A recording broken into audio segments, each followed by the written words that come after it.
Okay, hello, and welcome to the Father and Son Formula One podcast. I am the father in the title. I'm Graham Miller, also as an author as Graham H. Miller, and Toby is my son. Hello. Say hello. Hello. And I've been watching Formula One for about 30 odd years, and I used to watch it with Toby when he was at home, and we basically started this podcast. We don't take over family phone calls, analysing and discussing what happened in the last week's racing. Mm-hmm. Which was not a lot in this one. Well, the actual racing was fairly dull. I think it has to be said. Yeah, it was mostly just, I wonder if Max will win by 30 seconds or 40 seconds this week. Yeah, anyway, we are jumping ahead. Yes. I have a plan, and the plan says free practice. So, what did you think of the free practice, Toby? I actually didn't watch much of it in person because I was very busy with lots of university stuff. But it was weird because each session had a different leader at the end, and none of them were Max Verstappen. So it sort of, I think, gave a slightly false hope that, I mean, he was, he was 6th in FP1, 6th in FP2, and then he was 3rd in FP3. So there was this sort of feeling that maybe the Red Bull wasn't as good as everyone thought, but then that and he kind of fed into that because the bits I saw, he was actually like almost swearing into the team radio and going, "Oh, this car is a pile of ... or "Oh, I hate this car. Why have you given me so much rubbish?" And I think everybody was like going, "Oh, please, we're going to have a competitive season this year," and then it all just evaporated. Yeah. I mean, even if he did win, I wouldn't mind if he won as long as he sort of worked for it a bit and was like struggling and having to fight with someone like Leclerc or Hamilton the whole race, but that wasn't really the case. I mean, I think with qualifying, I think the big shock for me with qualifying was Alpine. Yeah, definitely. It was like they were a solid midfield team. They weren't going to threaten, the constructors or the drivers anytime soon, but 4th, 5th, 6th, and would have been an achievable goal for them. Yeah, they were 6th, and they were comfortably on their own because Aston Martin were chasing down McLaren last year. Ferrari and Mercedes were obviously very close. Red Bull absolutely ran away with it, obviously, but Alpine were 100 points ahead of Williams, but over 100 points behind Aston Martin. So they were very much in their sort of no man's land of 6th place, but now they seem to be in the no man's land of 10th. Yeah, just absolutely appalling. Yeah. And no idea. Oh, didn't they sack their team boss? They did. Otmar Safnauer left, I think it was last year at the beginning, maybe. I can check, actually. But he made some comments about expecting, 9 women to make a baby in a month, sort of thing. I think he actually said that exactly, saying that's the mindset at Alpine, and that it's not how it should be. It's not feasible. 2023 Belgian Grand Prix, he left. Yeah, and now it's all just blown up for them. Mm-hmm. I don't think it was much. I did see a graphic that compared the qualifying times last year of all the cars compared to this year. Yeah. So Alpine gained about 0.2 on last year. Trouble is the best team was McLaren, who gained 1.7 seconds. Wow. And apparently Red Bull also didn't gain as much. They were the 9th best, but they gained half a second. So again, it's not that they got slower, it's just that everybody else got much, much faster, which is always the way in Formula One. Well, if they almost didn't develop their car at all, it seems. If you're standing still, you're going backwards, basically. Yeah, exactly. Yeah, I had a quick look at last year's qualifying times, and it seemed very similar at the top 10, like the distances. I think the big surprise as well was that Perez qualified in 5th, whereas last year, and actually I went back over it, last year Perez won 2 of the first 4 races. Yeah. And last year Perez was right in there as like, which one of the Red Bull drivers is going to win this year? And then Max just went, oh, I forgot, I meant to annihilate my teammate, and that was that. Just looking, Perez was only a 10th off Verstappen at last year's qualifying at Bahrain. He was second. Time he was half a second back. Yeah, but again, let me just have a look. Yeah, the time has gone down. Like, Verstappen gained about 8 tenths, but Perez only about 3 tenths, so that gap has just widened. Yeah. But then, I mean, the Red Bull is so much in another class. When it came to the race, it almost didn't matter what Perez did, as long as he didn't make any horrific mistakes. Which, to be fair, is not necessarily a given for Perez. Well, no. But, yeah, if he drives a clean race, probably about 60-75% pace, it's an easy second place. Yeah. Although, I mean, again, like, people have been looking for, like, little rays of hope, and who came in third? It was Sainz, wasn't it? He was only 3 or 4 seconds back off Perez, wasn't he? According to this, yeah. I've got in the actual race. The result up. He was 25 seconds off Verstappen. Perez was 22. So he was catching him at the end. Yeah. One of the big thing that the team bosses were saying about the Red Bull is that it had almost no degradation on the softs. It was degrading the softs about as fast as the other teams were degrading the hards, which is to say very slowly. So they could afford to. They did a soft hard soft strategy, and almost everybody else did soft hard hard. Yeah, because they were saying that they were the only team not to carry 2 sets of hards into the race, but that's obviously why. Mm. I mean, if you want a ray of hope for the rest of the season not being a who's going to come second behind Max parade, apparently Bahrain is one of the best tracks for the Red Bull. It's got very high degradation for everybody else, but due to the kind of weird, apparently the consistency of the tarmac and the way it degrades the tyres and the way the aero works on the Red Bull, apparently it's always going to be a very dominant Red Bull track. Okay, so things are maybe not as bad as they seem. That's the impression I've been getting. Also, Lewis was actually really upbeat about the race. Which is, weird because he came 7th. Yeah, but he said that, I think for the first 10, 15 laps, he had overheating and they had to basically switch off the batteries and the power pack. So he was like 160 horsepower down on the straights, and then towards the end, the left-hand seat bracket broke, and every time he braked, the seat went down on the left. That's a bit leery, isn't it? He was fighting the car, and towards the end of it, he was actually making up time. I can't remember who was in front of him in 6th. It was Norris. But he was actually starting to catch, and I think he feels that the problems weren't significant, and that on a track that's kinder to it, they'd be right up there in contention. And that was the same with George. I think George also had similar overheating issues.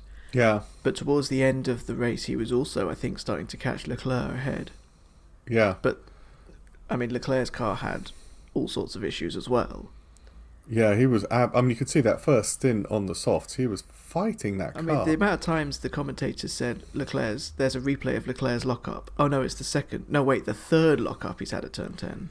Yeah, basically, one of the most exciting bits of the race was the commentator going, "Oh, Leclerc's locked up. He's gone wide. Carlos Sainz up the inside." Yeah, that happened twice. The fight between Leclerc and Sainz was quite fun.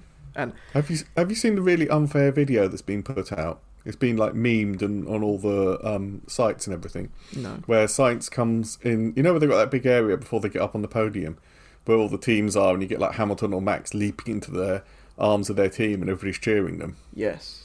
There's a video of Sainz walking into that area, taking his helmet off and just looking around.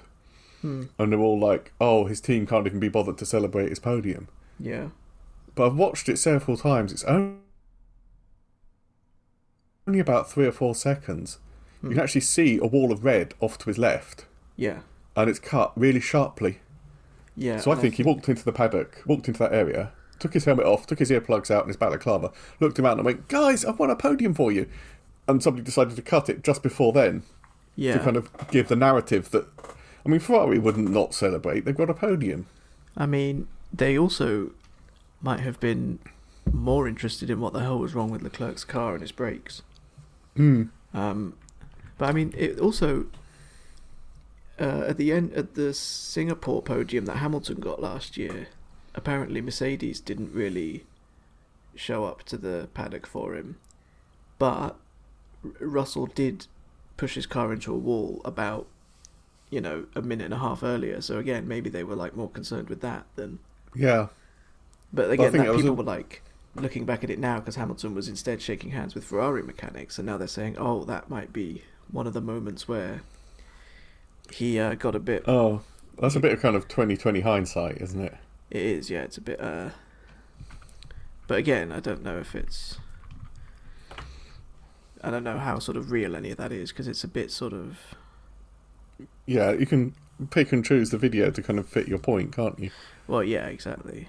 And I think that's what they did with Sainz. I think it probably all kicked off just after that video ended. Yeah. Also, there was the lovely Tsunoda-Ricardo thing, which I think will feed nicely into the gossipy part of the podcast as well. Which will be most of it. Yes. I mean, the fact that... they asked Tsunoda to pull out of the way for Ricardo, didn't they? Yeah, so Tsunoda was harrying Magnussen unsuccessfully for 12th. Daniel Ricciardo came on and said, I'm faster than him, as you do when you're behind your teammate, regardless of the situation. Also, Ricciardo was on softs, Tsunoda was on hards. And so, different strategies. It is the sort of the normal thing to do, because otherwise they'd waste time fighting each other and then Magnussen goes up the road. And also they shred up their soft tyres, spending too long fighting. Yeah. So, RB tells Tsunoda to get out of the way, and he does. And then Ricciardo, he can't get past Magnussen, but he is kind of he's doing that thing where they just sort of pull out a little bit down the inside, but they don't go for a dive bomb. They sort of pull out and go back in again. And so, at the end of the race then, Tsunoda's like, well, he's not even fast enough to get Magnussen, why don't we swap back? And then they don't, and they just sort of start shouting at each other. And apparently on the cool down after the flag, apparently Tsunoda nearly hit Ricciardo's car. He sort of dived down the inside of him, and then on the way, because he locked up, so Ricciardo went back ahead.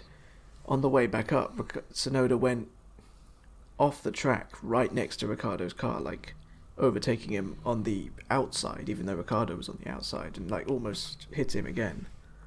Yeah. And then Ricciardo was on the radio, the classic sort of, what is this guy doing?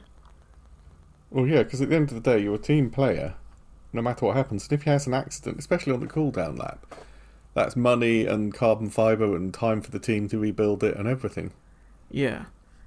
But again, it's all for P13, P12 they were going for. Which is it is a bit strange that in the first race of the season... I don't think it is, because at the end of the day, you pick these 20 people, not just because they can actually physically drive the cars, which are hard to drive, but because they are all ultimately competitive. Yeah. You know, the guy in 20th isn't thinking, oh, I'm in 20th, I'll chill and just relax. He's thinking, right, who's in 19th? How do I get past them? Yeah. And that's the same all the way up the grid. All they want to do is overtake the guy in front and then look to the next attack. Yeah. So they're not going, oh, God, it's only 12th, it doesn't really matter. They're going, right, well, who's in front of me? How can I get past them? And they get all fired up. That's part of the DNA of being a racing driver. Yeah. I also wonder if there's some element of... They're both RB drivers, right? Yeah. They must know that Perez is under pressure at the top. Yeah. So I wonder if Red Bull has officially or unofficially said to them, whoever, we're going to do a big performance review of all 4 drivers at the end of the, say, halfway point. If Perez is too far behind and he's not doing well, whoever's ahead of the 2 RB drivers, we're going to put them up into the seat for the final half to see how they do. Yeah. And I'm wondering if they both of them know, Tsunoda and Ricciardo, that because they're scoring such few points so infrequently, it could come down to count back. Yeah. On positions, and so it could be that if Tsunoda was 13th here and Ricciardo 14th there, or if Tsunoda got past Magnussen and put a car between them, it suddenly makes the difference, even if it's not a point. You see, I don't think they'd even have to be formally told that by their managers. I think, you and I can see it from sitting on our armchairs, watching on TV. We can see that Red Bull are notoriously vicious, especially at dumping Max Verstappen's teammates mid-season. Red Bull is an RB is the feeder team. So they wouldn't even have to have a formal, oh yeah, whoever's doing better at this point, you'll get the drive. They're going to be very much aware that. I mean, That's also just the culture. And also, there's been all these rumours that Jos Verstappen's been talking to Toto. Yeah. That's bizarre to me, really. Well, I actually believe Toto on this. He said he's known Jos for 25 years. He just shook his hand and congratulated him on how well Max was doing. Yeah. And apparently they went out for dinner, but they're probably just friends. Well, I mean... And they said, will Max switch to Mercedes? And he gave the best cryptic answer, which is, a driver will always pick the fastest car. Yes. Which is an interesting thing to say when your lead driver has just left you for Ferrari. And when you are possibly the third or fourth fastest car on the grid. Yeah, I'd say, given that Russell was closing in on Leclerc, I'd say they're third right now. But that Hamilton was closing in on Lando without the issues. Yeah. But, I mean, Mercedes must have tried to poach Verstappen when he was coming up, right? Because he was like... Everybody was talking about him when he made his debut with Toro Rosso. I think they might have... I don't know, actually, because he was so locked into the Red Bull system of going up through Toro Rosso, as they would have been then. Yeah. And then put into a Red Bull. I don't think... I mean, they might have had an informal discussion, but... Well, they always will try, though, because... Yeah. Hamilton left Mercedes, so... In a way, anything is possible. Yeah, and now... I think there's 13 drivers out of contract at the end of the year. Yeah, which is hopefully going to be hilarious compared to last year. Last year. It's going to be much more. It's going to be the silliest of seasons. Well, it started already with Hamilton. Yeah, before the actual racing began this year. And actually, you're probably right, because I get the impression from all the news reports that Ferrari have been talking to Hamilton for 3 or 4 years. Well, I saw a journalist posted an article about how he had a conversation with Lewis in 2015 after, I think it was a race win or a championship, and they were just in a bar talking after the race and everything. And Hamilton said, we all want to drive for Ferrari. I want to end my career in Ferrari. Like, it's the dream of every F1 driver. But that journalist kept it quiet for like 9 years until today. Just to sort of say, it's always been on his mind. To be fair, that's what he said in interviews when they said, why did you switch? He said, when I was playing it on, I don't know if he's too young for PlayStation, but, when he was playing games, when he was growing up and when he was karting. About the right age, I think maybe even before PlayStation. Yeah. I don't know, actually. But, he'd always pick the Ferrari team because they are the iconic F1 team. Yeah. So... But, yeah, I mean, the current gossip that's going around, to come back, I think it does tie into the whole RB Sonoda Ricciardo thing, is that it seems like Jos is trying to force Christian Horner to resign. Jos has basically played all his cards on the table now and said that if Horner stays, then Max is going to leave. Or he's going to try and convince Max to leave Red Bull. Which seems unlikely, because I get the impression that Max wants to do nothing more than get in the race car and race every weekend. Like, he doesn't care about any of this, really. He's just fed up with it. And the thing is, if you look at all the great... Like, going back to, say, Schumacher, there's been, 3 or 4 periods of Schumacher, Vettel and Hamilton, who have all just had an incredible run of winning 4 and then, I think, 6 drivers' titles. Well, I mean, yeah, Hamilton's 6 weren't consecutive. They weren't consecutive, but they were one run of Mercedes dominance. Yeah. But they've all done that by putting in the slog of 2 or 3 years' work beforehand to make the team into their team, whatever they like. Yeah, I mean, Schumacher was with Ferrari in the 90s, fighting Damon Hill and Jacques Villeneuve. Yeah, and Hakkinen. Vettel joined Red Bull in 2009, and the thing about Vettel is his two of his championships were not easy to get. No, they were handful of points. 2010 and 2012, I think it was. I mean, 11 and 13 were utter dominance, no one had a chance. Yeah. But 10 and 12, it came down to the last race, I think, on both of them. Yeah, I think if 8 points had gone the other way, we'd have Alonso as a 4-time champion and Vettel as a 2-time champion. Yeah. But it does look... it sort of looks like total dominance, but it was actually much closer for Vettel. But that's my point, is that Max has put in the years of hard graft. He's got the engineers he wants. He's got the car design and philosophy that suits his driving style. He's got everything around him. That team might as well be called Team Max Verstappen. Yeah. It's all built for one purpose, to make him win. And it's doing a good job. Yeah, but if he jumps ship, he can't go to Ferrari because Hamilton's there. Yeah. So what, Mercedes or McLaren? It would take him another 3 or 4 years. He could probably do it, but it would take him another 3 or 4 years to get them up to championship winning status again, and probably involve, like, you know, contracts to move his favourite people over again. And Mercedes don't, I think, want Verstappen. I mean, would they accept him if he tried to go over? I don't know. Because they really believe in Kimi Antonelli, it seems like. And so the other thing is, aside from his raw speed, I've noticed this really disturbing pattern of how, I mean, look at Alexander Albon. He actually left the sport after being Max's teammate. Yeah, I think he went Ricciardo, to DTM instead. Ricciardo was forced out by Max. Yeah, actually, Ricciardo had a year out as well. He psychologically destroys his teammates. And if he steps up that level of ego to, oh, I can drive out a team boss, that's going to be so unhealthy. Yeah. And if I was a team boss thinking he's actually gone toe-to-toe with Christian Horner and tried to drive him out, it doesn't matter if he can walk on water, I would really think, is that the guy I want in my team? Well, I mean, you know, somebody... There will be somebody who's willing to ride that, though, and just sort of...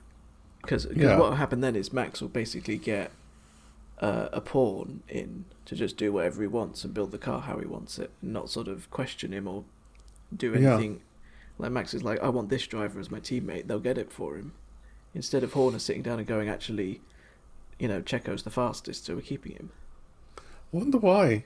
I wonder what the argument is between Horner and the kind of block of Helmut Marko, Jos Verstappen.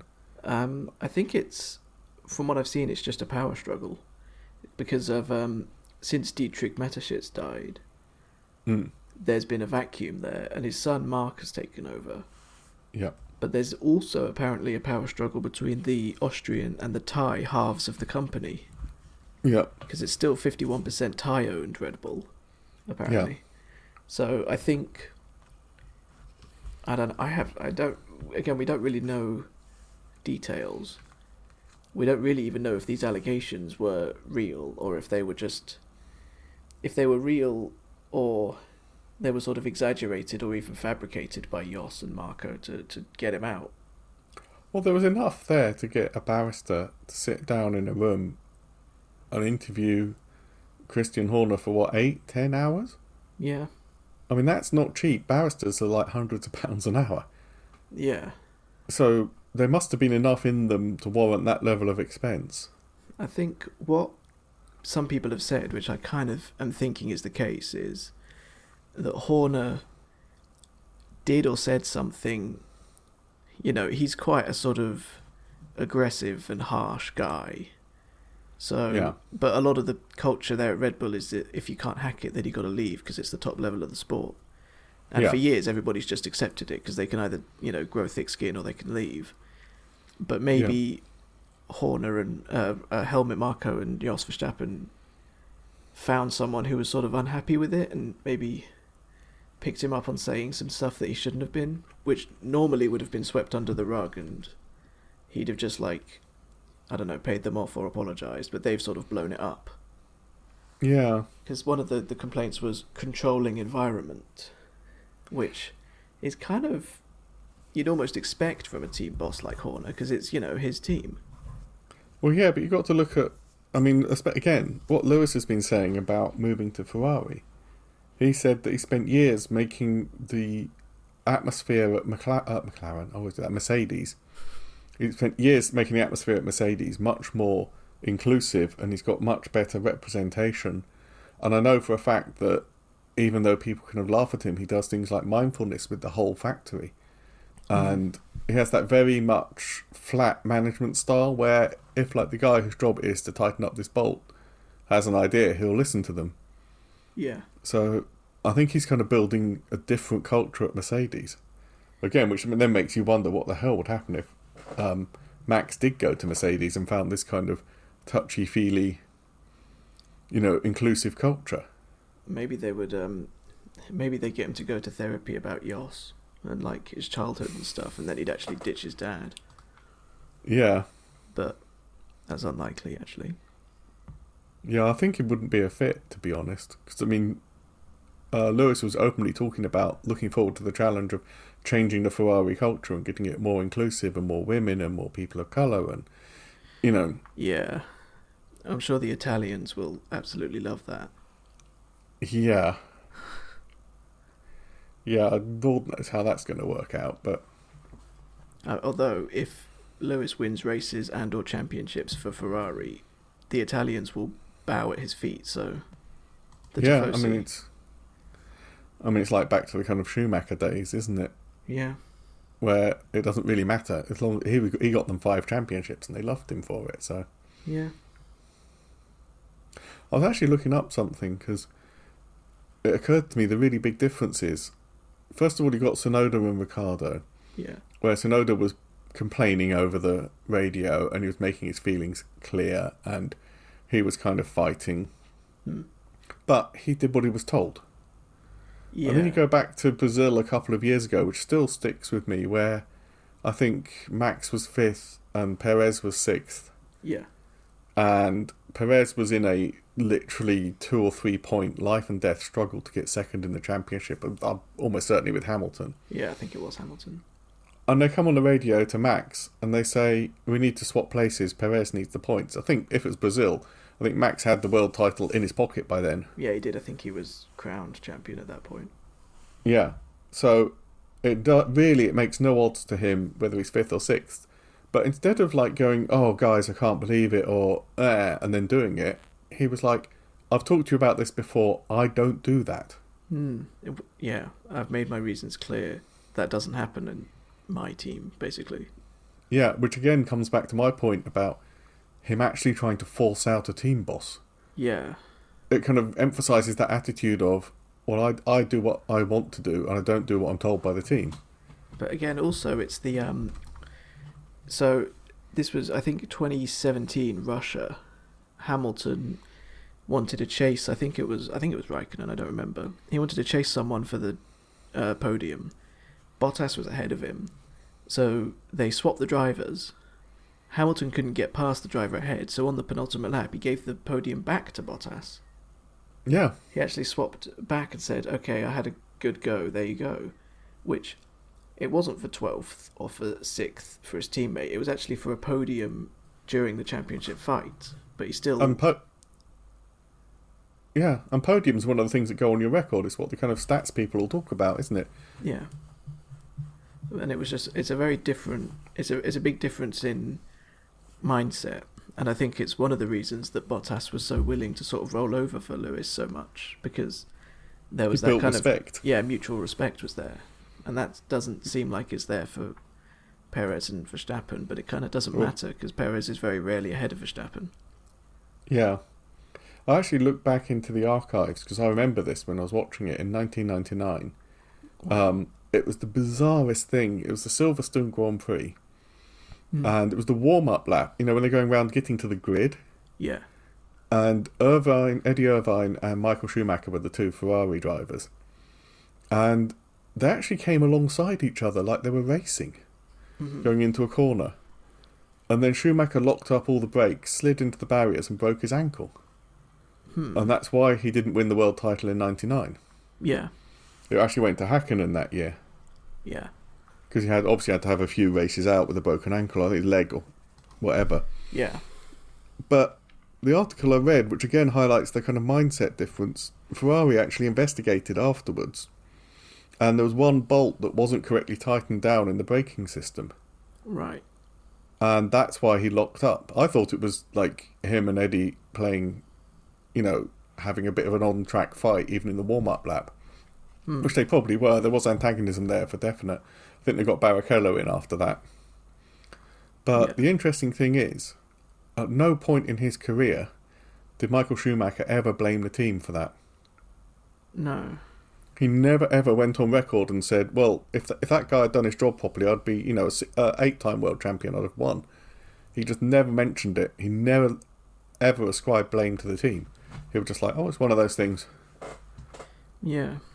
Which, like you say, that kind of builds respect, and it means that the guys in the team, if it's 10:30 at night and they see something and they're like, if I spent another half an hour, I could see if that works. They're going to go, well, I'll do it because they care.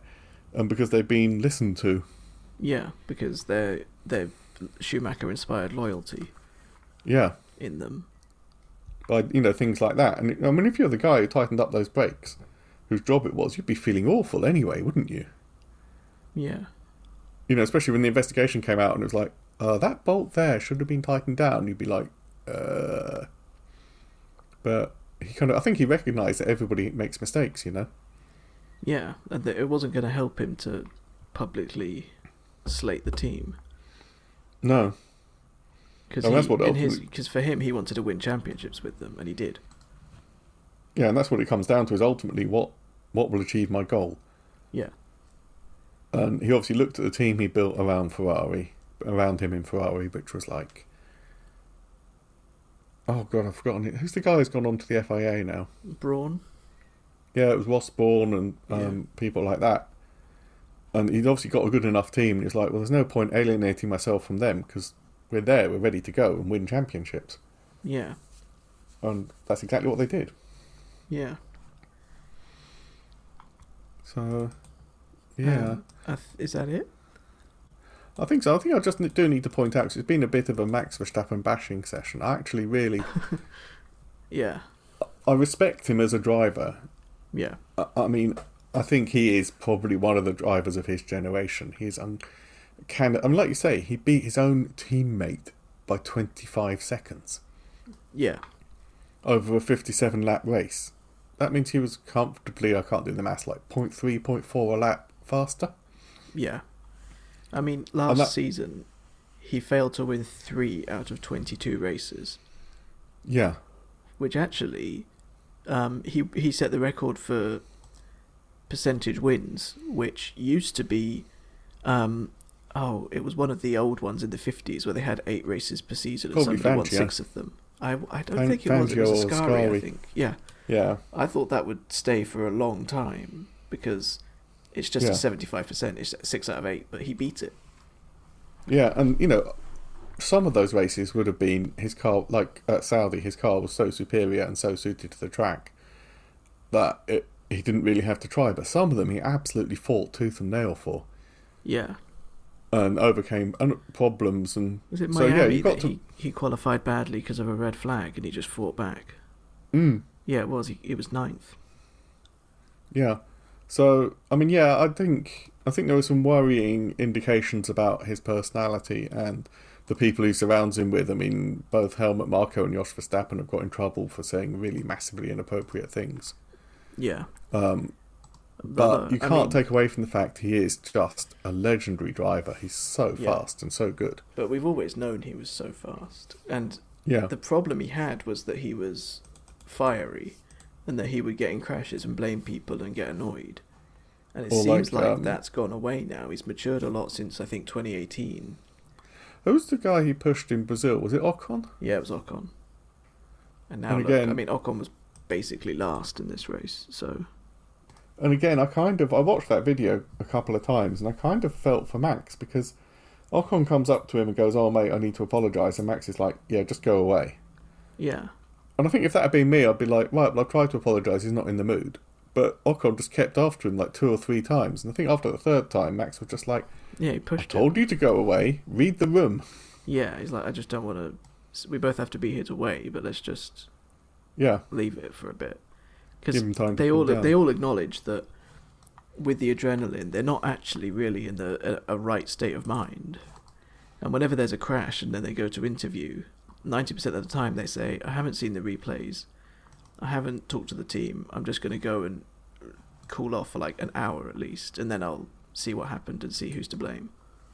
Yeah, and I think they've all been kind of trained to do that, because like you say, the adrenaline's going around and they've just been in a car doing like 200 miles an hour, they've been in an accident or whatever, they're not they're not going to be thinking right. They're not going to be going, oh yeah, Yeah. calmly, I can see that I was 60% to blame. They're going to Because, be... I mean, in Qatar last year, Hamilton cut George off and spun round and was out.